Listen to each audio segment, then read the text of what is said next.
questions with 1 minute or 2 minute answers. The question today, which everybody asks, is if nobody created, who created the universe? Who created the universe? So, from the little I know and I've read, uh, and what makes sense to me is that if somebody created the universe, the usual argument, if somebody created the universe, that thing also must be created. So, we are looking for some. What are we looking for? There is whatever it is, this whole universe. It is there. If somebody created, we are looking for that creator. And who created that creator? So this is called the first cause argument. The universe is enough. Why can't the universe be what it is? Why can't it be? Why can't we all come from? Because that's the fact. And all the facts point to that. That universe is, that we are born, that we go, that evolution is there, all that. So universe is always there. And interestingly, this is the view in Upanishads, really. Actually, if you read deeply all the great books, they get this. Point, this higher level point. Why it's higher level is because it's more than the average viewpoint of some God is there in the sky. In Bible and Upanishads also, they didn't say God is in the sky. They said God is within you. Now, God is within you means what? Some God is within you? No, it doesn't mean that. It means that when you understand, you get free, and that free state. This is the biggest satire, irony, kada. The when you get free of God, you discover God. Are you getting my point? When you get free of it, wisdom, with knowledge, real knowledge, and in 2026, it can be done. But we are brainwashed by some God. We don't bother so much about the God. When we don't bother so much about the God, we live stupid lives actually because we are not bothered with any questions. Right? That's why this one question series. So existence exists and it always existed. It always was there. It will always be there. It's a fact. Recognizing that fact by human beings is different, and the fact is different also. You have to recognize that fact, right? We all know. We know. All this is real, we know. But that is all there is, we don't know. We think that some God is there. If God really comes in front of you, you will shit in your pants. Really. That's why ghosts are not there. That's why gods are not there. Very peculiar truth it is. Even for me, it took me so much time to understand it, which is why I'm able to express it easily now. So that's it. You can now reflect on it. This much information is enough. Now you reflect on it. Everything you read, when you read firsthand all the books which concern with this question, philosophy, you will get more comfortable with the question. And when you get more comfortable with the question, it's like you meet that gang of people who know this. You become more comfortable with the answer. Answer is simply that this whole universe is, was, will be there, and you are also part of this universe. You have great powers to understand the universe, live your life, be personal about it, but you'll also go. This is a very. I don't know whether this. I don't know whether we really deeply feel this. That is my worry. Do we deeply feel this? What is required to deeply feel this? I think it's not an individual. No need to be so. I hesitate to use the word individual about it. It can. You have to be part of the whole human spectrum, because if you are not connected to people and you cannot connected to your people and everything, you will not be comfortable in your psychological being to come to a really or normal conclusion about a basic fact of the universe. You know, you can know, scientists know better than the ordinary people. But if you're connected to people, what happens is you realize you're not different. You know, and that is where the divide has come, I believe. Science has gone abstract and they can't communicate to spiritualists. Spiritualists are saying, talking about downwardness, body, all that. Now, there's a new trend now. Science versus spirituality. It doesn't work that way. Both are true. In fact, a person who is even speaking those words, he himself knows much more than he himself is admitting, or maybe he's knowing, including me. I know much more than what I'm able to admit also, because I want everybody to get it. It doesn't happen that way. As an educator, I would say you must ask all the wonder questions. That is why nature has given you the curiosity, the natural curiosity within you. It feels like the highest thing. And that natural curiosity propels you to learn, to grow. You know, so there's a growth in human beings, right?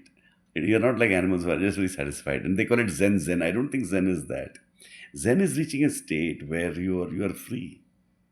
And then whether you are moving or you are still at the same, it is not just that you're just sitting and being passive. That is an escape. And there is another danger of that is that people who are having difficulties can escape in both ways. They can escape by catching up Zen and rationalizing their whatever they are feeling, and or they can go abstract and rationalize whatever they're feeling. In fact, all evil philosophies were systems of rationalization. That's what Ayn Rand explained. Russell explained it very well. Why philosophy is obscure? He himself was a victim of that. Philosophy is obscure because you want to prove something which is actually not true. So you use philosophy to do that. Really, you deny reality because you are denying reality inside. Really, that's why philosophy is so obscure. That's what Russell said. That doesn't mean you deny reality openly and directly. You deny it in a particular. You can see the bias when a person is writing. There's a part in him which is truthful, the part in which is biased. That is what human beings are. They are mixed. Human beings are very mixed, including me. I can say this while being mixed. There's a lying nature maybe of human beings. Maybe we are all liars, open liars, and in that open lying uh, or expressing, we find ourselves. And I believe that that is what saints were. In some terms, they saw, they felt. It happens. It's not very difficult to feel, to be free, not having words again after that, not having any words after that. I also have felt it somewhere.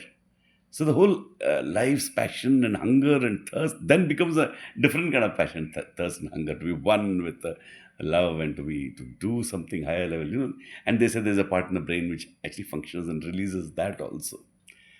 So the time has come for inclusivity. Don't say no. Don't close doors. Actually, what do we have to lose? And that is why I finally always come to the Oshoian, the Ernest Beckerian, the Ayn Randian, the U.G. Krishnamurtian, even J. Krishnamurti, J.K.N. A conclusion that what is there, we don't have to do anything. We don't have to be anything else. Per se. We don't have to do anything. You don't have to be anything. You don't have to have any purpose whatsoever. We can live as you please, as Ashtavakara Gita says.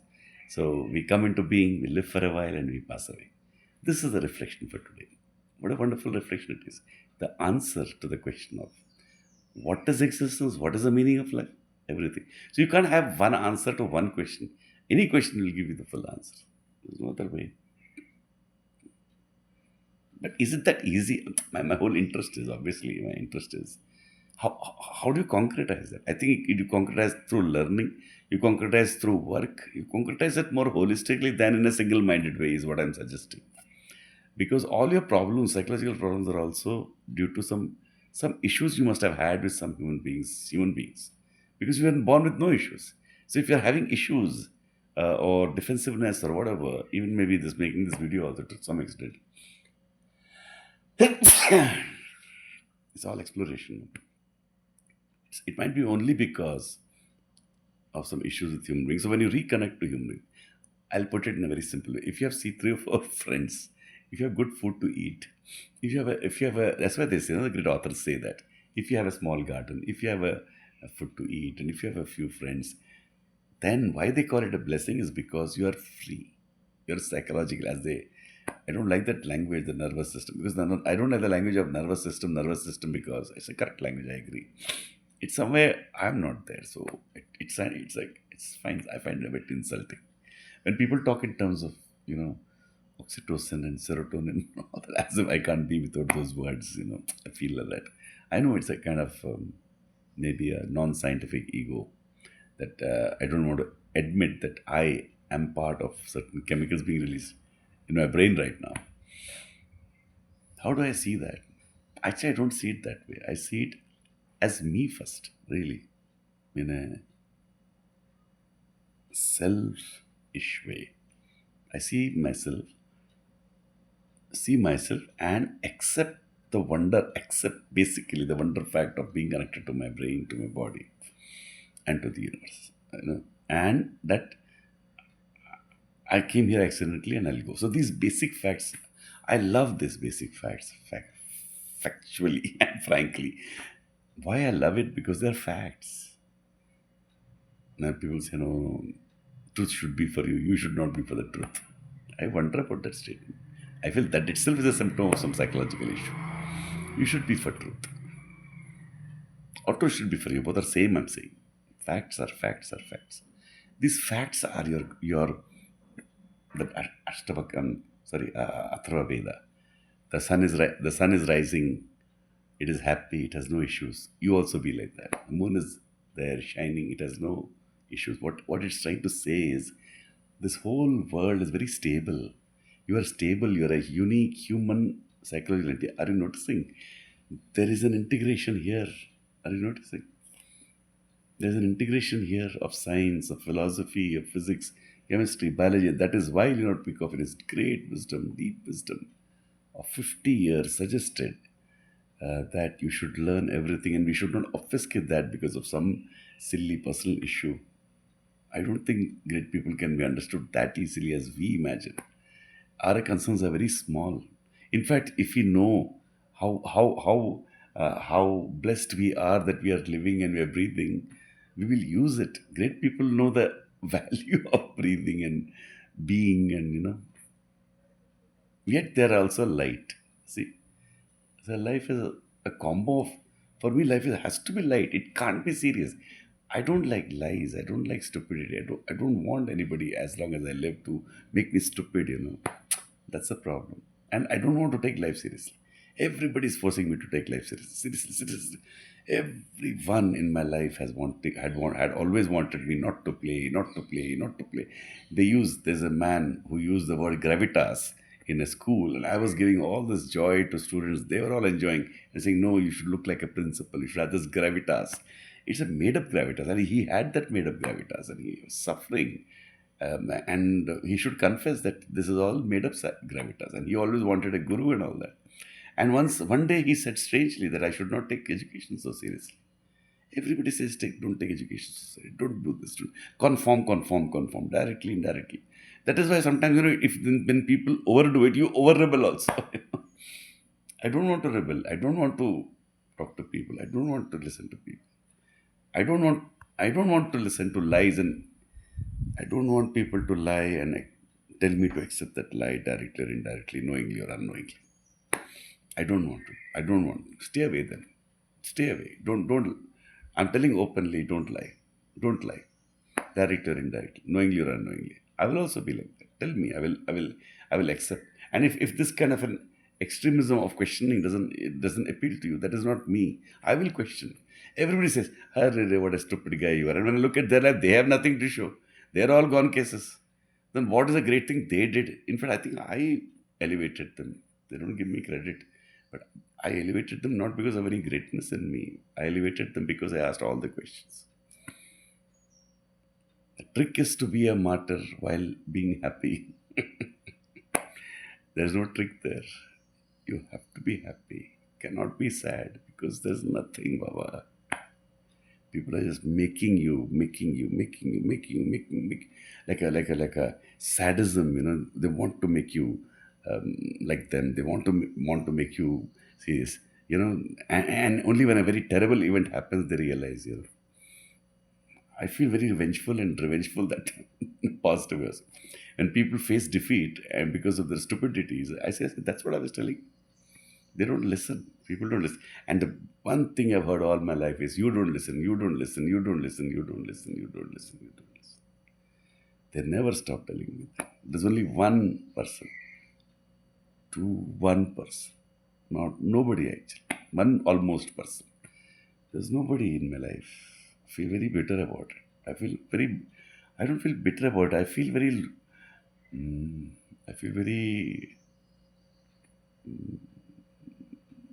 deprived because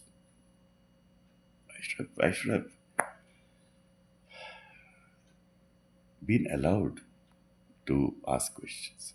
And if that is why you have to fight for yourself, you can't wait for others to allow that. There's no allowance. And why should somebody allow you? And that is why my favorite people are Andrew Gavrilov, Michael Newbery, Fath Lasman. Great, great creators. No matter what problems they might have, no matter what difficulties they might have, that core essence of passion they have. But they don't. They also have difficulties. They have their whimsicalness. You can't cut through that. That is also a problem. There is no average people for you. There's nobody for you. Strange. Strange. There's nobody for you. The most lonely man is the most beautiful and most loving. Ironic. Most happy. Really. Most lonely man is the most happy because he's free. But because he's free, he's the most lonely because people don't accept that freedom. So a point will come. He has to stop. Genius is to know when to stop. Shah Rukh Khan says, I like the term.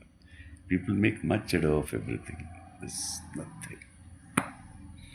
There's nothing because you're born and you live for a while and die. Why did I talk for so long? I talked for 16 minutes for no reason. That is life. Nothing is there. And we like to give some great meaning to life when there's no meaning to life. Why can't there be no meaning to life? Why can't life be just simply simple and nothing? Why can't life be unserious and you can adjust also? You know, instead of rebelling so much. Why can't just life be just you drift along and why do you have to achieve anything? Why can't life be nothing? Why can't you do anything? Why can't life be just having no rules, nothing? And I think this is the feeling. This is the difference is only in the emphasis or the idiosyncrasy because of this difficulty and pain. But if you cut out all that, this is the essence of all great books. That is why the great books are the greatest treasure you can have. When you read a lot of great books and drown in it, fall in love with it, then you will also be part of that ocean. And in the modern world, we have Andrew Gavrilov in music, and you have Michael Newbury in art.